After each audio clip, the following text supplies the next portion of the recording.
السلام علیکم اسٹوڈنٹس، امید کرتے ہیں آپ خیریت سے ہوں گے۔ تو ہم 6 کلاس سلامیت پڑھ رہے تھے، جس میں ریاست مدینہ کا قیام آج ہم انشاءاللہ اس کی ایکسرسائز کا مطالعہ کریں گے۔ اس سے پہلے ہم سیرت طیبہ صلی اللہ علیہ وآلہ وسلم اس کی ایکسرسائز کا مطالعہ کر چکے ہیں۔ تو چلتے ہیں اپنی ویڈیو کی طرف۔ جی، تو مشق پہ ہم آ چکے ہیں، درست جواب کا انتخاب کریں۔ سب سے پہلا، انتہائی مالدار صحابہ کرام رضی اللہ تعالیٰ عنہ میں شمار ہوتے ہیں، تو جو اس کا صحیح آپشن ہے حضرت عبد الرحمن بن عوف رضی اللہ تعالیٰ عنہ۔ جی دوسرا ہے، مدینہ منورہ کے ارد گرد آباد تھے، تو اس کا جو صحیح آپشن ہے یہودی قبائل آباد تھے۔ تو آگے تیسرا، میثاق مدینہ کے مطابق مسلمان اور یہودی عمل کرنے کے پابند تھے، تو اس کا جو صحیح آپشن ہے وہ اپنے اپنے دین پر۔ چوتھا، خانہ کعبہ کی طرف رخ کرنے سے پہلے نماز پڑھی جاتی تھی، اس کا جو صحیح آپشن ہے مسجد اقصی کی طرف۔ پانچواں، تحویل قبلہ کا حکم نازل ہوا، تو اس کا جو آپشن صحیح ہے 2 ہجری میں۔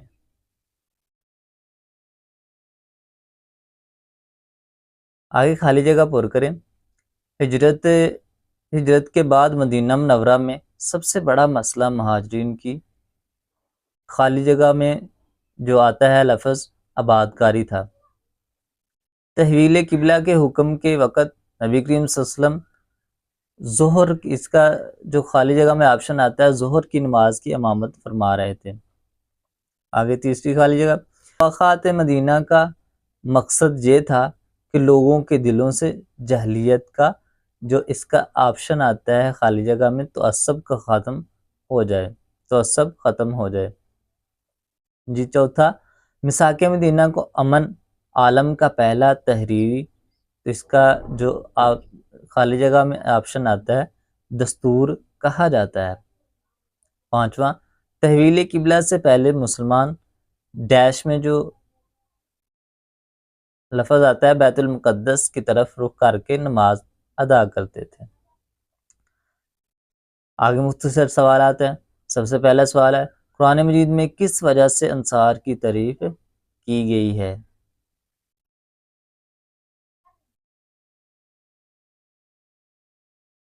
یہ پہلے سوال کا جواب یہاں سے شروع کرتے ہیں۔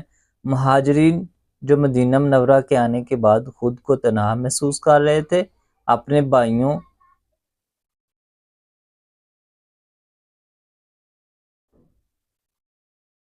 مہاجرین جو مدینہ منورہ کے آنے کے بعد خود کو تنہا محسوس کر رہے تھے، اپنے انصار بھائیوں کے اثار سے اس قدر متاثر ہوئے کہ اپنا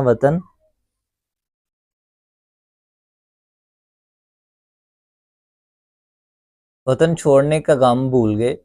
انصار اور مہاجرین میں محبت اور اتحاد کی مثال انسانی تاریخ میں نہیں ملتی۔ اللہ تعالیٰ نے ان کے اثار اور سخاوت پر قرآن مجید میں انصار صحابہ رضی اللہ تعالیٰ کی تعریف یوں فرمائی۔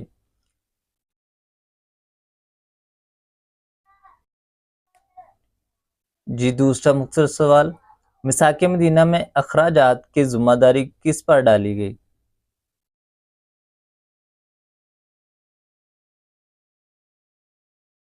جی تو دوسرے سوال کا جواب یہاں سے شروع کرتے ہیں۔ یہود اپنے اخراجات کے ذمہ دار ہوں اور مسلمان اپنے اخراجات کے، البتہ جنگ کی صورت میں دونوں فریق مل کر اخراجات برداشت کریں گے۔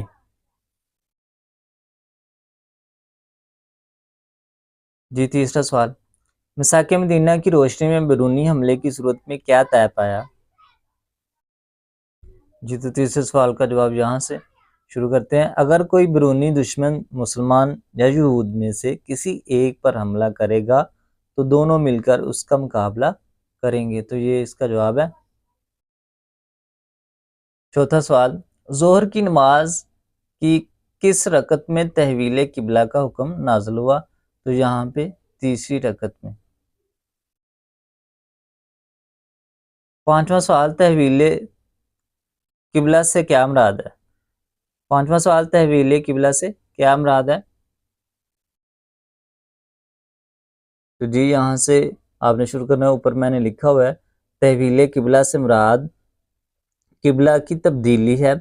تو آگے یہاں سے آپ نے شروع کرنا ہے، مسلمان پہلے سے بیت المقدس کی طرف رخ کر کے نماز ادا کرتے تھے، پھر حکم ہوا کہ اب خانہ کعبہ کی طرف رخ کر کے نماز ادا کریں گے۔ تو یہ اتنا ہی آپ نے جواب کرنا ہے۔ جی تو آگے تفصیلی سوال اس کے جواب آپ نے دینے ہیں۔ تو سب سے پہلا سوال ہے، مساک مدینہ کے بارے میں آپ کیا جانتے ہیں؟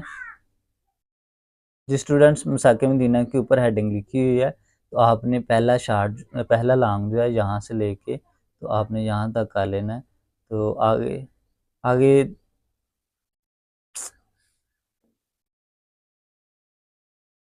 جی دوسرا تفصیلی سوال، تحویل قبلہ پر نوٹ لکھیں۔ جی اسٹوڈنٹ اس میں کوئی